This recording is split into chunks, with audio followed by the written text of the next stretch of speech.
بسم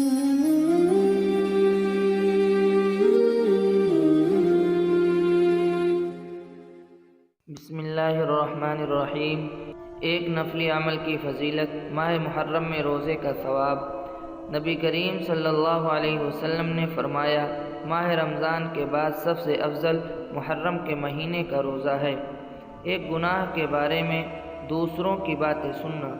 رسول اللہ صلی اللہ علیہ وسلم نے فرمایا، جس نے دوسروں کی کوئی ایسی بات چھپ کر سنی جس کو وہ اس سے چھپانا چاہتے تھے، تو قیامت کے دن ایسے شخص کے کان میں سیسا پگھلا کر ڈالا جائے گا۔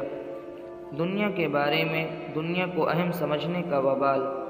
رسول اللہ صلی اللہ علیہ وسلم نے فرمایا، لا الہ الا اللہ بندوں کو اللہ تعالیٰ کی ناراضگی سے اس وقت تک محفوظ رکھتا ہے جب تک وہ دنیا کے مقابلے میں دین کو زیادہ اہم سمجھے، اور جب وہ دنیا کو اہم سمجھنے لگیں گے تو لا الہ الا اللہ بھی ان پر لوٹا دیا جائے گا، اور یہ کہا جائے گا تم جھوٹ بولتے ہو۔ آخرت کے بارے میں زمین کا زبردست زلزلہ۔ قرآن پاک میں اللہ تعالیٰ فرماتا ہے، جب قیامت کے دن زمین زبردست طریقے سے ہلا دی جائے گی اور اپنے اندر کی چیزوں کو نکال پھینکے گی تو انسان اس حالت کو دیکھ کر کہے گا، زمین کو کیا ہوا؟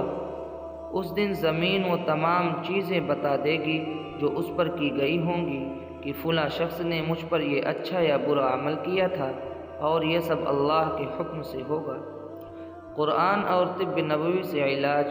کھجور کے پتوں کی راکھ سے زخم کا علاج۔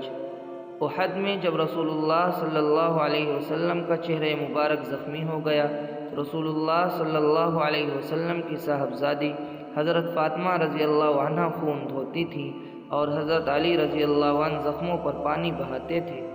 جب حضرت فاطمہ رضی اللہ عنہ نے دیکھا کہ خون بند ہونے کے بجائے بڑھتا جا رہا ہے تو انہوں نے کھجور کے پتوں کی چٹائی کا ایک ٹکڑا لے کر جلایا، اور جب وہ راکھ ہو گیا تو اس کی راکھ زخموں پر لگا دی گئی جس سے خون بند ہو گیا۔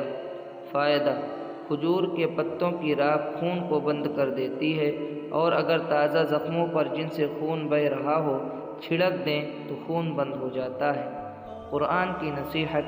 قرآن پاک میں اللہ تعالیٰ فرماتا ہے، بلا شبہ جو شخص اللہ تعالیٰ کے ڈر سے گناہوں کو چھوڑتا ہے اور مصیبتوں پر صبر کرتا ہے تو اللہ تعالیٰ ایسے نیک کام کرنے والوں کو اچھا بدلہ ضرور دے گا۔